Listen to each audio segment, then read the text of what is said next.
Bomb ভলে কাম করি তলে তলে হক মৌলা। আমি পায়খানা বাবা কোনোদিন ভুল কথা বলিনি। আচ্ছা বাবা, আচ্ছা বাবা, ঠিক আছে, পানি ভরাটা দেন বাবা। শালা, আমি করি ব্রাজিলের সাপোর্ট, আর্জেন্টিনা রাখছি, তাহলে আমার চির শত্রু যাই।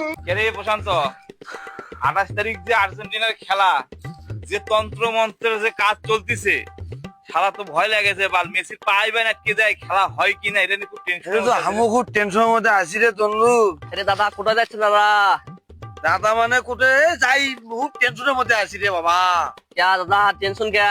আরে খেলা 28 তারিখে আর্জেন্টিনার খেলা আছে। हम्म।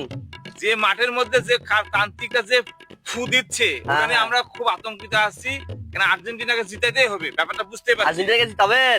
আরে দাদা আপনারা তো জানেন না দাদা, আমাদের এলাকায় নতুন তান্ত্রিকের আবির্ভাব হয়েছে, পায়খানা বাবা, কামাল বাবা। যেখানে গেলেই আপনাদের কামাল হয়ে যাবে। যাবেন ভাইয়া, চলেন ওই পাশে। হ্যাঁ, পায়খানা বাবার কাছে আরো তো হয়তো পানি পড়া দিলেই কাজ। আরে কাজ হবে হবে, আমিও শুনছি বুঝছেন। এই পায়খানাত বসে থেকে যে বলে পানি পড়াতে সেই কাম হয়। তাহলে চল যাই দেখি। বম ভলে কাম করি তলে তলে হক মৌলা। रुको जरा सबर करो। হক মৌলা। বাবা বাবা বাবা বাবা বাবা পায়খানা বাবা। বম ভলে কাম করি তলে তলে। ও পায়খানা বাবা। বলছো, বল দেখি তোর মনের কথা, আপনার মনের আশা আমি আজ পূরণ করে দেবো, বল। পায়খানা বাবা, অনেক অনেক আশা নিয়ে যাচ্ছি তোমার কাছে। এই যে ব্রাজিল 3 গোল দিয়ে জিতছে, কি একটা জ্বালা, ওর কাছে জ্বালা থাকতে পারছি না। 28 তারিখে চটানে ঘরের সাথে আমার একটা ম্যাচ আছে, জিঙ্কা করে হোক যেন ম্যাচটা জান না হারি গো। ও বাবা গো, আমাদের একটা ম্যাচটা জিতে দেখো। তারা বচ্চ, তুই চিন্তা করিস না, তোর মনের আশা পূরণ হবে এবং তোর দল জিতে যাবে। তুই চিন্তা করিস না। দেখি তারা 28 তারিখ শুভ দিন নাকি অশুভ, দেখি আগে দেখি তোর কপালে কি লেখা আছে।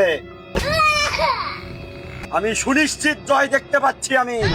তুই চিন্তা করিস না বাবা, 5-5টা গোল দিবি, জয় দেখিবার পাচ্ছেন। ইনশাল্লাহ হবেই হবে জয়। পায়খানা বাবা, পায়খানা বাবা রে, আমার বলে জয় হবে রে। তোর কপাল ভালো, আমি নিশ্চিত জয় দেখতে পাচ্ছি। কিন্তু কিন্তু কি বাবা? তোকে আমি পানি পড়া দেবো। এই পানি পড়া তুই 3 বার খেলে তোদের জয় নিশ্চিত হবে, আমি বলে দিলাম। আমি পায়খানা বাবা কোনোদিন ভুল কথা বলিনি। আচ্ছা বাবা, আচ্ছা বাবা, ঠিক আছে, পানি ভরাটা দেন বাবা, নিয়ে আসেন, আমি আনা নিয়ে যাই। তুই এখানে দাঁড়া বচ্চ, আমি আসছি। শালা, আমি করি ব্রাজিলের সাপোর্ট, আর্জেন্টিনা রাখছি, তাহলে আমার চির শত্রু যাই। দাঁড়া, তো মুখ ছিলাম শালার মুখ, শালা বোতলও ভরিল না। এই বোতল ভেলে তো 3-4 দিন খিলেন গেলাম। হ্যাঁ হ্যাঁ বাবা, আচ্ছা বাবা। আচ্ছা, এই যে পানি, এই পানি যত খাবি হ্যাঁ। তত গোল বেশি হবে। হ্যাঁ। তুই বাড়িতে গিয়েও খেতে পারিস, এখনই গিয়ে 1 ঢোক খাবি। এই পানি একটু কড়া পানি কিন্তু বলে দিলাম, হ্যাঁ। একটু নোনটা নোনটা লাগতে পারে, কোনো সমস্যা নেই। তবে তুই খেলা শুরুর আগে 1 ঢোক খাবি, হাফেনার হলে 1 ঢোক খাবি, আবার খেলার শেষে 1 ঢোক খাবি। দেখবি যেই কয় ঢোক পানি খাবি তুই, সেই কয়টা গোল দেবে আর্জেন্টিনা, আমি বলে দিলাম। আমি পায়খানা বাবা কখনো খারাপ কথা বলি না। এটা বোতল এত গরম কে, আর পানি এত কম কে, ভরে আনের পানি বা। না, বেশি গোল দেওয়া যাবে না, এই অল্প পানি এতেই সন্তুষ্ট থাক।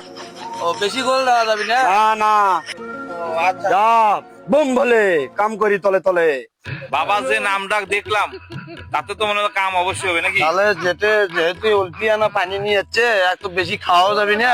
খেলার দিন আগে বেশি বেশি করে খামো, খায়া যদি খালি যেতে, তাহলে তো বাবার একেবারে পুরো 1 বোতল নিয়ে যাবো। চল চল।